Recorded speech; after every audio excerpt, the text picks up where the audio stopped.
Welcome to Linda's Corner. My name is Linda Bjork, and today we're going to be talking about trusting your inner voice. I'm delighted to welcome special guest, Ana Parra Vivas. Ana is the author of I Trust My Inner Voice. And you can reach Ana, learn more about her book, and register for her pre-launch event at her website. And I'll include a link in the show notes. Welcome, Ana. I'm so glad that you could join with me today. Thank you so much, Linda. I'm happy to be here. I am delighted. And we're talking today about our inner voice. So can you explain to our listeners and our viewers, what do you mean by an inner voice and why does it matter? How does it help me if I listen to it? Sure. So inner voice, some people call it like a nudge, a gut feeling, like I feel something in my heart that tells me to move or to do something. And or sometimes we feel like a butterflies in our stomach because we want to do something. That's our inner voice.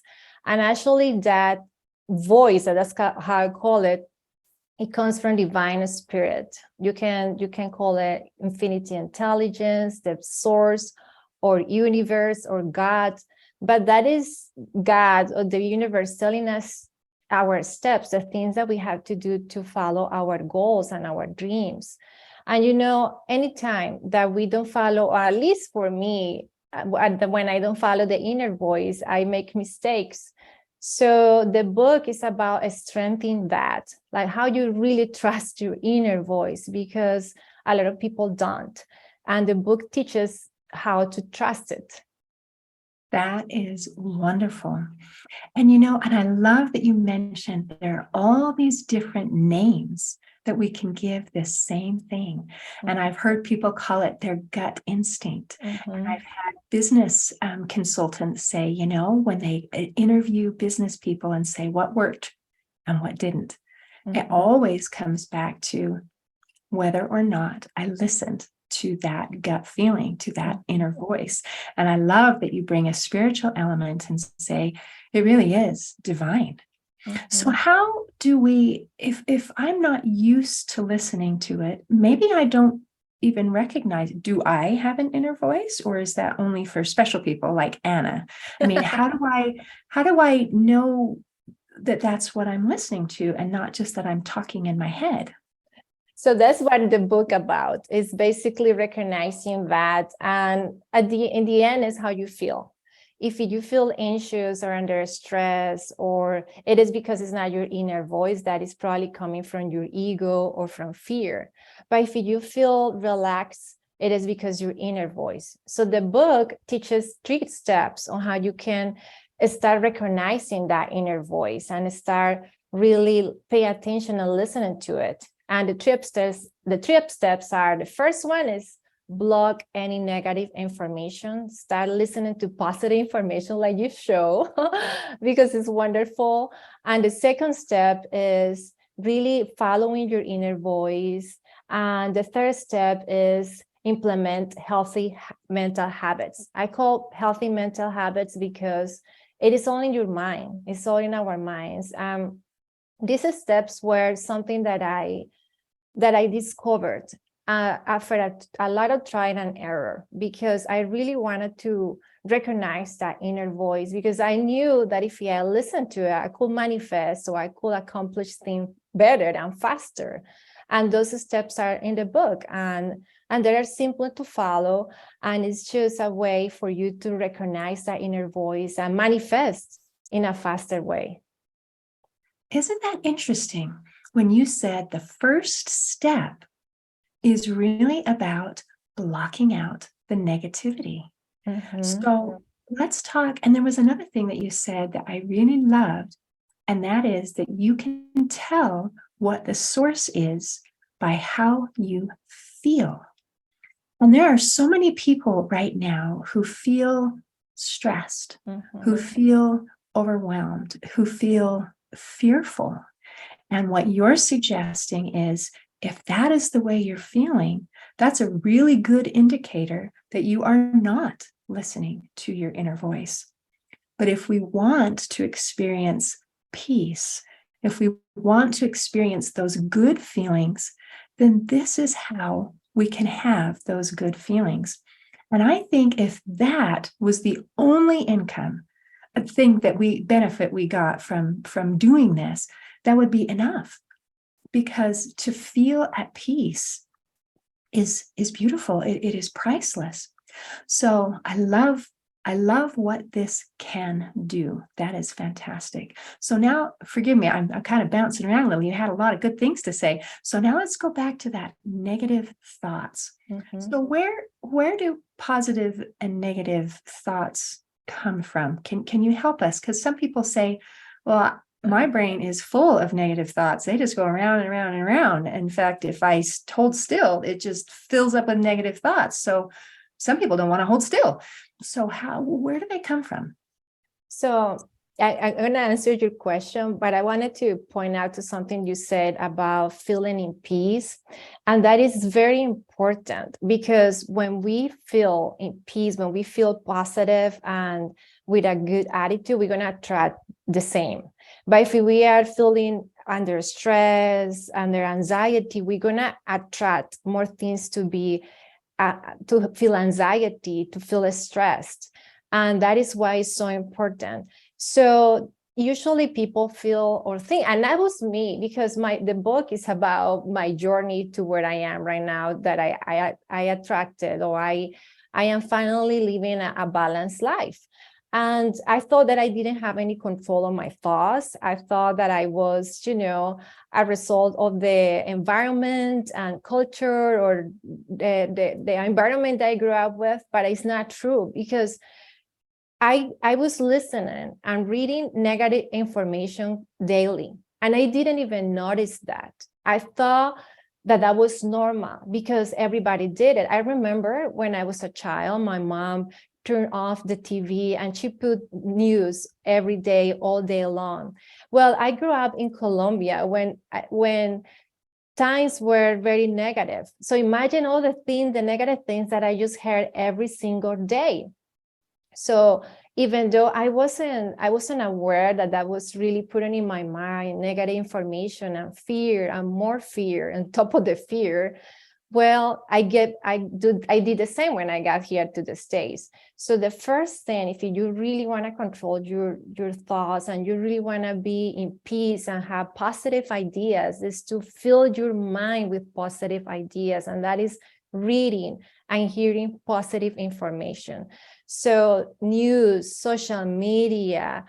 I mean, social media could be great, right? Because that's how we met. And but you can filter out what is positive and what is negative. And the same with the TV. Usually news are not going to be positive, because positive news don't sell. And people who complained, who are speaking negative information or ideas, are not the type of people that you want to be around, because that is where you're going to be thinking all day long. So I basically, this is not something you can do overnight, to be honest, Linda, because all of these things that we do every day is part of our paradigms or our habits or how we grow up with. Our programming, people call it different ways. It's what we have in our mind. And some people do it without even thinking. They turn the TV without even thinking that they're doing that. They just do it automatically. And that is part of why I talk about the healthy mental habits, because when we start implementing new good habits, then all of these things, you're going to stop doing those negative things automatically also, because you are doing positive things. So it doesn't matter your age. It doesn't matter where you're from. You can really start from scratch. You can really change your mind, and you can start thinking only positive ideas. And when we do, we start feeling better. And when we feel better, we start attracting the better things for us. Isn't that wonderful?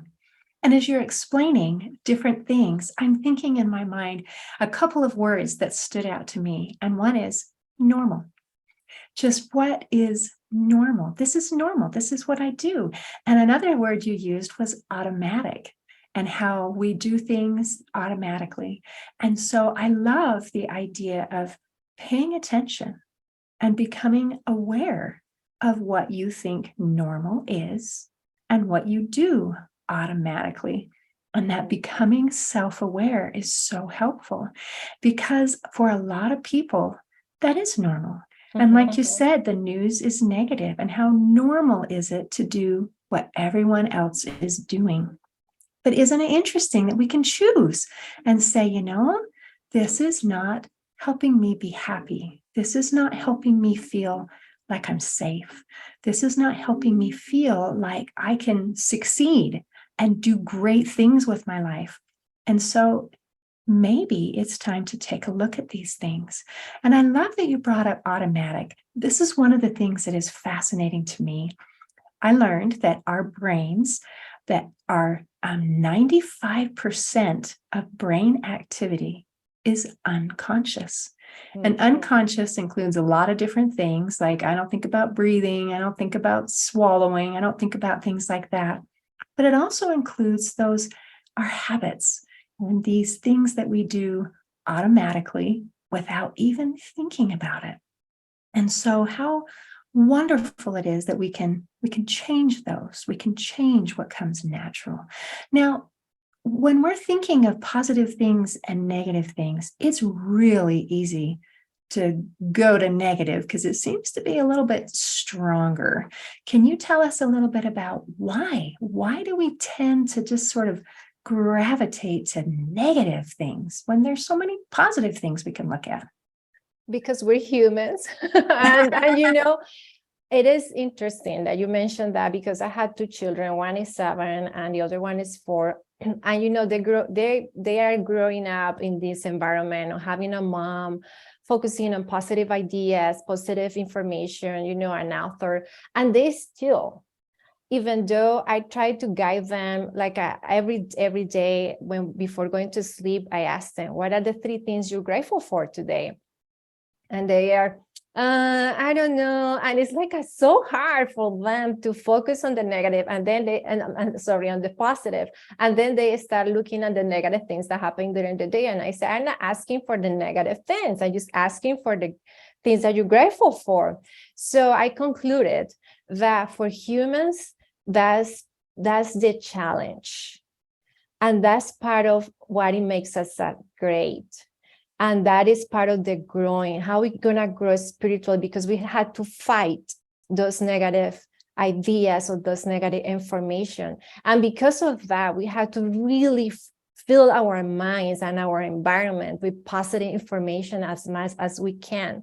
If it is necessary for you to block family members, that they are complaining all the time, that they just don't have any positive thing to say, just go and see them just for Thanksgiving or Christmas, because you don't really, if you are growing, some people need their space too. They probably need more time to grow. When you grow, when they see you growing, talking differently, that you are attracting more things to your life, probably prosperity, great health, they're going to see you and they're probably going to ask, what is Ana doing? I wanted to do the same thing. So I always think, just give them a space and give them time. Don't try to change them, but don't go along with them. And the same with friends, and the same with coworkers. Just limit the time and fill your life with positive information, because you're right. There's going to be times when negativity is going to come. But when you are filling your life with positive information, and that's what I created, the healthy mental habits, because those are things that I do daily. So when I do a morning ceremony, for example, every day in the morning, and includes, what are the things that I'm grateful for, some affirmations. I also do mirror work, and it's just saying the affirmations, looking at the mirror. So I do that every day. And if something happens during the day, because, I'm driving or whatever happens during the day, well, I have the tools. And I know how to respond to that instead of reacting and becoming crazy about things. I know how to manage that. So that is part of life. And that is why I decided, I think the healthy mental habits are things that if we want to live in peace, have positive ideas, those are things that we need to do every day. Otherwise, it's not going to be possible. Right. And I love that it's just kind of small, simple things, but are done every day.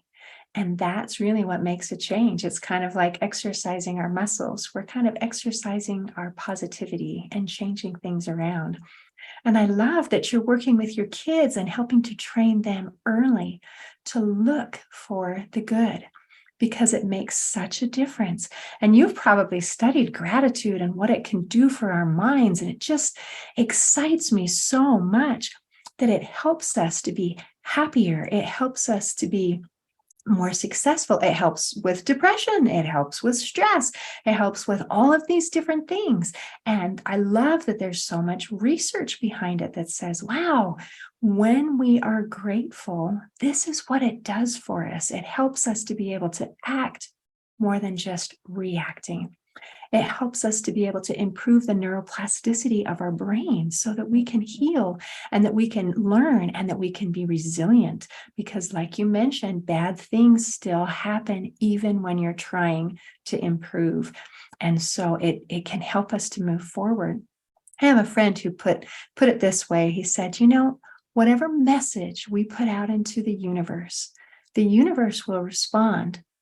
This is true. Here's some more evidence to support that. And I love that, because if we put out gratitude and, wow, I saw a beautiful sunrise today, or I did this or something, or look, I can breathe, I can walk, I have fresh water coming out of my tap, just things like that. Then we look for those positive, and then it seems like more positive comes in. And when we look for negative, it seems like the negative grows. And this is part of what you teach about that law of attraction, where what we send out tends to come back. So do you want to talk about how that has helped you in your life, or how it can help other people? Sure. So all of this, like I said, started because I really want to change my life. So I was working in corporate America, and I was raising a family, and also I was pursuing a career. I wanted to do it all. And I didn't have any family members who were helping me with my children. So because I was feeling guilty of, dropping off at the daycare and going to the office and not spending time with them, all of these conflicts and all of these emotions started growing in my body, and I experienced stress, and I experienced anxiety, and my health started to change, terrible headaches and all kinds of stuff. But I knew, because I had always loved information and personal development, that I needed to change my thinking. I just didn't know how. I just didn't understand how. So I made the decision to start working with a coach and start reading books on personal development and really be a good student, not just like I'm gonna read a book here and then stop for months. I became a really, really good student. And once you start really learning about this information, you want more. So I noticed that when I started learning about gratitude, because I was very ungrateful, I just look the lack. I just focus on the lack when I have plenty. I have plenty, but I was just looking the things that I didn't have. But when I changed that, just by doing that, and the way that I did that was looking into nature. Like, nature gives us a good example of abundance. Look at the grass, look at the trees and the flowers and the birds. And I say, wow, there's so much. Like, I have a backyard, and it had a lot of weeds by the day. And I said, well, the weeds are there, and they grow and grow and grow. And the grass, and look at the leaves of the trees or the flowers, the different colors. And then when I started looking into the abundance of nature, I started seeing the abundance in my life. And then I noticed that my husband and I, we already have a net worth of being millionaires, but I didn't even know that, because I was just focusing on working and working on getting more and more, but I didn't focus on what I already have. And when I started doing that, it is automatically, I started attracting better things to my life. My health changed completely. I feel great. I have a lot of energy. My husband started, he attracted a better job because he was not happy at his job. And now I'm doing what I love. I quit my job, but I decided to become a coach, and now I am an author. And everything that I desire, or everything that when I hear my inner voice saying, "Hey, Anna, be an author," and I just trusted. Everything showed up in my life, all the tools, the people, everything. It's been amazing. And what I suggest for women because we wear multiple hats, we do a lot of things, and it's just in our nature to help others. But sometimes we forget about ourselves. Even just by starting with just focusing on the things that we have right now, your life may change. Because when we don't, the stress and anxiety start growing in our bodies, and it becomes depression, and it is not fun, because women are the leaders of this society, and we're raising children, we're taking care of our parents, so we have to be strong. And so my book, it goes for those women, and not just for women, for men also, who really want to change their life and want to help others without feeling stressed out, that they want to attract more to their lives. And when we are in peace, it's amazing how much you can help, your family, others, with ease. And it is just an amazing journey. I love that. So when we find peace in ourselves, then it helps us to be better able to help the people around us. And Anna, as you're describing your story, I think many people misunderstand that people are happy after they get their good health and they get their wealth and they get all these wonderful things that come into their lives. And then I will be happy. And then I will feel at peace. And then I will feel fulfilled. And then maybe I'll even have positive thoughts. And maybe I'll have something to be grateful for. And you just took that theory and turned it on its head and said, actually, I started where I was and changed the way that I noticed things, my gratitude, by starting at nature and then realizing that there's beautiful things out there, an abundance, and recognizing what you had in your life. And then you said things changed for you, including your health. And I love that. According to the CDC, over 90% of all of our illnesses are psychosomatic. They come from our stresses. Our stresses become manifest in our physical bodies. And so if we can calm down and find that inner peace, it also changes our physical health. And I think that's so important for people to recognize. So Anna, you're suggesting that this abundance, this beautiful life, this health, this happiness, this peace is available to anyone who is willing to learn and do, and to make some of these little changes by doing a daily morning. You didn't call it a routine. You called it a morning ceremony. Ceremony. That's fancy. I've never heard it called that before. But I love that. And I really hope that people listen and recognize that there are so many witnesses saying, guys, this really works. It really works. You don't have to be afraid. You don't have to be miserable. There is another choice, and it has a better outcome. So Anna, thank you for being one of those voices. Is there anything that you want to make sure that we cover today before we close? Yes, so I'm going to have a pre-launch event. It's going to be an online event before the book is ready for purchasing in January in Amazon. And I'm going to explain and expand on these ideas that we just spoke today. It is 3 days, and I call it 3 days to learn how easily manifest prosperity and abundance.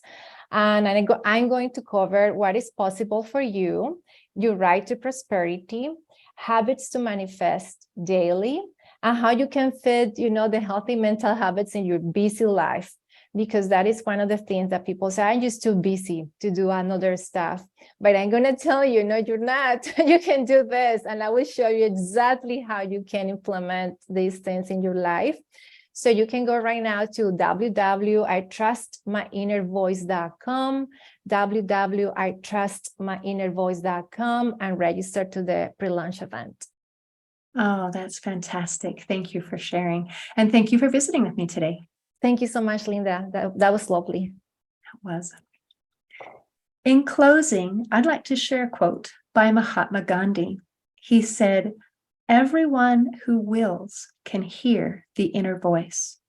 It is within everyone." Today, I invite you to listen to and learn to trust your inner voice. See you next time on Linda's Corner.